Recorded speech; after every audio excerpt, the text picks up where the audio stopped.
अजमेर के जाने माने क्षेत्रपाल हॉस्पिटल में गर्भवती महिलाओं से जुड़ी बीमारियों का सावधानी और सफलतापूर्वक इलाज किया जा रहा है। क्षेत्रपाल हॉस्पिटल के प्रसूति और स्त्री रोग विशेषज्ञ डॉक्टर प्रतिभा यादव हॉस्पिटल में उपचार के लिए आने वाली महिलाओं का सफलतापूर्वक इलाज कर रही हैं। डॉक्टर प्रतिभा यादव ने हमसे बातचीत के दौरान बताया कि high risk pregnancy and neonatal care के लिए हॉस्पिटल में क्या सुविधा है, गर्भावस्था में कितनी बार सोनोग्राफी करानी चाहिए और इसका क्या असर बच्चे पर पड़ता है, महिलाओं में होने वाले कैंसर के प्रति कैसे जागरूक रहें व इसके लक्षण क्या हैं, पीसीओडी का शादीशुदा जिंदगी पर क्या असर पड़ता है और इसका क्या इलाज है, क्या प्रेगनेंसी का पता चलने पर डॉक्टर के पास जाना जरूरी है। ऐसे कई सवालों को लेकर डॉक्टर प्रतिभा यादव ने महत्वपूर्ण जानकारी साझा करी। डॉक्टर प्रतिभा यादव से मिलने का समय क्षेत्रपाल हॉस्पिटल में सुबह 10 से लेकर शाम को 5 बजे तक है। नमस्ते मैम, सबसे पहले आपका परिचय बता दें। जी, मेरा नाम डॉक्टर प्रतिभा यादव है। मैंने MBBS and post graduation Sardar Patel medical college Bikaner से करी है। फिर सफदरजंग हॉस्पिटल नई दिल्ली से मैटरनल फीटल मेडिसिन और हाई रिस्क प्रेगनेंसी में फेलोशिप की है। इसके बाद एम्स जोधपुर से सीनियर रेजिडेंसी की है 3 ईयर की। जी, जैसा आपने बताया हाई रिस्क प्रेगनेंसी और नियोनेटल केयर, तो मैम इसके लिए हॉस्पिटल में क्या क्या सुविधाएं उपलब्ध हैं? जी, पहले तो हमें ये समझना ज़रूरी है कि हाई रिस्क प्रेगनेंसी होती क्या है। जो महिलाएं जो 35 साल की उम्र के बाद गर्भवती होती हैं या फिर जिनको पहले से कोई मेडिकल डिसऑर्डर हो, जैसे उनको पहले से डायबिटीज़ हो, हाइपरटेंशन हो, एपिलेप्सी हो, कोई दिल की बीमारी हो, या फिर जिनकी पहले ऑब्सिस्टी या पहली प्रेगनेंसी पे कुछ कॉम्प्लिकेशन हुई हो, जैसे 2 से ज़्यादा उनको अबॉर्शन हुए हों, पहले 2 या 3 सिजेरियन हो चुके हों, या कोई मायोमेक्टमी या फाइब्रॉइड की हिस्ट्री हो, उनको हम हाई रिस्क प्रेगनेंसी के अंदर डालते हैं। तो हाई रिस्क प्रेगनेंसी को डील करने के लिए हमारे पास हॉस्पिटल में 24/7 फैसिलिटी उपलब्ध है। गायनोकोलॉजिस्ट, पीडियाट्रिशियन, एनेस्थीसिया, इसके अलावा ICU टीम और इसके अलावा सुपर स्पेशलिस्ट डॉक्टर भी उपलब्ध है अगर कोई पेशेंट को रिक्वायरमेंट होती है तो। इसके अलावा नियोनेटल जो केयर है उसके लिए भी सुविधा उपलब्ध है, निकू की फैसिलिटी है। इसके अलावा निकू में जो भी वेंटिलेटर चाहिए होता है, इंक्यूबेटर चाहिए होता है, जो नर्सिंग स्टाफ, ये सब हमारे पास प्रॉपर्ली ट्रेंड है। जी, जैसे मैम आपने बताया कि प्रेगनेंसी के अंदर में जांच वगैरह की जरूरत होती है, तो सोनोग्राफी कितनी बार करानी चाहिए और क्या इसका असर बच्चे या माँ पर पड़ता है? जी, पहले तो सोनोग्राफी के लिए भ्रांति फैली हुई है कि सोनोग्राफी से बच्चे को नुकसान होगा, तो ऐसा बिल्कुल नहीं है। सोनोग्राफी पूरी तरह से सेफ है और ये काफ़ी बहुत डिकेड से ऐसा चलता आ रहा है कि इनकी सेफ्टी कंफर्म है हमारे पास। इसके अलावा अगर कोई प्रेग्नेंट हो जाती है तो सबसे पहले जो सोनोग्राफी हम कराते हैं 1.5-2 महीने के अराउंड हम सोनोग्राफी कराते हैं, जिसमें हम ये देखते हैं कि बच्चे की धड़कन बनी हुई है कि नहीं बनी हुई। इसके अलावा उसकी वायबिलिटी, वो बच्चेदानी के अंदर है कि नहीं है, वो हम चेक करते हैं। इसके बाद जो 3rd मंथ होता है उसके अंदर हम एक सोनोग्राफी करते हैं जिसको NT-NB स्कैन बोलते हैं। इसमें हम ये देखते हैं कि बच्चे को कोई डाउन सिंड्रोम नाम की जो मंदबुद्धि वाली बीमारी होने का खतरा है कि नहीं है। फिर इसके बाद हम एक और सोनोग्राफी कराते हैं, 3rd सोनोग्राफी, ये हम जिसको एनॉमली स्कैन बोलते हैं, ये 5th मंथ में किया जाता है, जिसमें बच्चे में कोई बनावटी खराबी है कि नहीं है तो वो देखने के लिए किया जाता है। इसके अलावा अगर सारी प्रेगनेंसी कोई हाई रिस्क प्रेगनेंसी नहीं है तो हम डायरेक्ट फिर सोनोग्राफी 8वें महीने में कराते हैं, ये देखने के लिए कि बच्चे की ग्रोथ ठीक हो रही है नहीं हो रही, उसके चारों तरफ पानी ठीक है कि नहीं है और बच्चे में ब्लड का फ्लो ठीक है कि नहीं है। तो ये मतलब मोटी मोटी 4 सोनोग्राफी होती है। बाकी अगर कोई हाई रिस्क पेशेंट रहता है जिसके बच्चे को ग्रोथ कम होने का खतरा होता है तो हम 7 मंथ से भी 4 वीकली मॉनिटरिंग पे रख सकते हैं उसको। जैसे महिलाओं के अंदर में भी काफ़ी कैंसर वगैरह के आजकल देखने को मिल रहा है, तो कैंसर के प्रति कैसे जागरूक रहें और मैम इसके क्या क्या लक्षण हो सकते हैं? जी, एक तो महिलाओं के अंदर जो कैंसर है उसमें से 4 कैंसर मुख्य पाए जाते हैं। एक तो जो ब्रेस्ट का कैंसर होता है जिसको स्तन का कैंसर कहते हैं वो, दूसरा अंडाशय का कैंसर जिसको अंडेदानी का कैंसर या ओवेरियन कैंसर बोलते हैं, तीसरा गर्भाशय का कैंसर जिसको एंडोमेट्रियल कैंसर बोलते हैं, और चौथा बच्चेदानी का मुंह का कैंसर जिसको सर्वाइकल कैंसर बोलते हैं।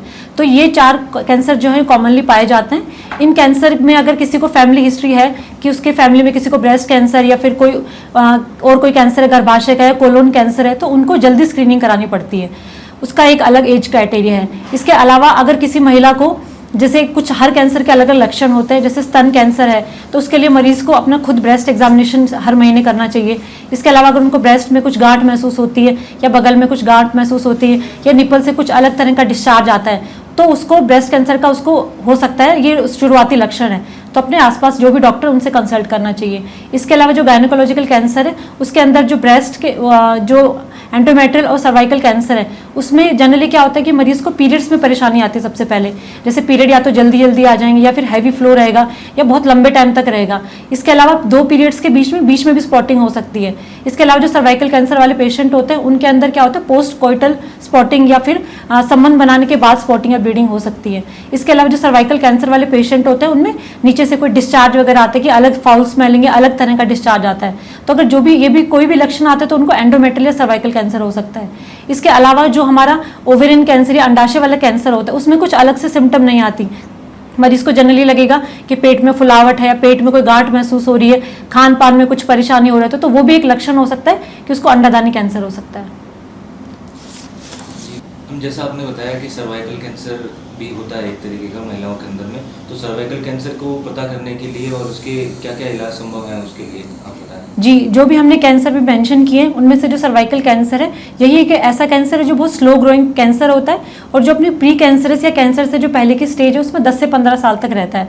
तो ये ट्रूली प्रिवेंटेबल कैंसर है जिसको काफ़ी हद तक रोका जा सकता है, क्योंकि इंडिया के अंदर क्या होता है, जो पूरे वर्ल्ड में जो कैंसर के केसेज हैं उसमें से जो सर्वाइकल कैंसर है, तो जो वर्ल्ड का टोटल बर्डन है उसका 20% सर्वाइकल कैंसर हमारे इंडिया के अंदर कॉमन है। तो इसको हम प्रिवेंट कर सकते हैं। एक टेस्ट होता है, बहुत सिंपल सा टेस्ट होता है जिसको पैप्समियर नाम से टेस्ट बोलते हैं। इसमें क्या करते हैं, बच्चेदानी के मुहासे का एक डंडी होती है लकड़ी की जिसको आयरिस स्पैचुला बोलते हैं, उससे चेक करते हैं। ठीक है, तो अपन उसे चेक कर लेंगे तो हम 80% तक सर्वाइकल कैंसर को प्रिवेंट कर सकते हैं। और ये जो हम स्क्रीनिंग होती है 25 से 65 साल की महिलाओं में करते हैं हर 3 साल के अंदर। इसके अलावा जो सर्वाइकल कैंसर को प्रिवेंट करने के लिए वैक्सीनेशन भी अब उपलब्ध है इंडिया के अंदर। जो हम अपनी जो बच्चियां होती हैं 9 से 15 साल की, उनको हम ये वैक्सीन लगा सकते हैं, तो हम लगभग 90% सर्वाइकल कैंसर के बर्डन को कम कर सकते हैं अपने देश में। पीसीओडी क्या है, और जैसे कि आजकल काफ़ी सारे फीमेल्स को ये हो रहा है, तो इसका कोई शादीशुदा ज़िंदगी पर इसका कोई असर पड़ता है?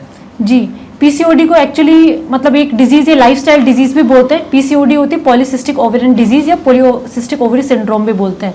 इसके अंदर क्या होता है कि ये जो बीमारी होती है ये 3 सिम्टम लेके आते हैं पेशेंट के अंदर। या तो उसको पीरियड की अनियमितता होगी, या मुंह पे मुहासे हो जाएंगे, या फिर उसके अंदर चेहरे पे अनचाहे बाल आ जाएंगे।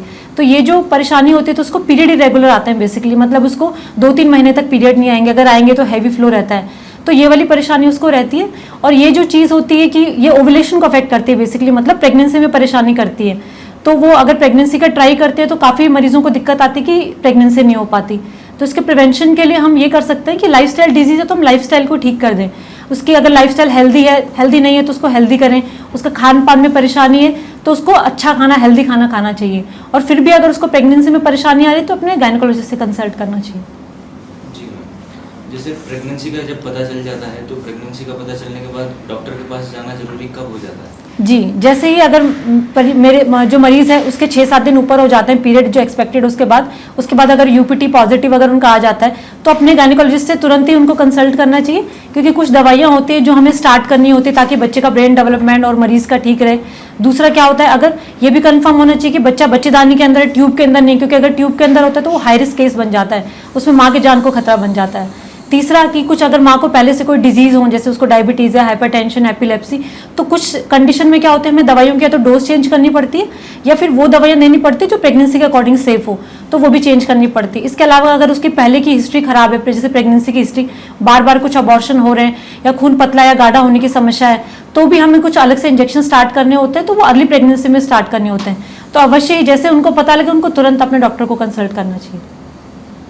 अगर किसी को इस तरीके की कोई परेशानी हो तो क्षेत्रपाल हॉस्पिटल में आपसे परामर्श का जो समय है वो एक बार बताएं। जी, मैं क्षेत्रपाल हॉस्पिटल में अपनी सेवाएं दे रही हूँ। मेरा टाइमिंग 10 से 5 है। इसके अलावा जो इमरजेंसी में मैं 24 आवर उपलब्ध हूँ।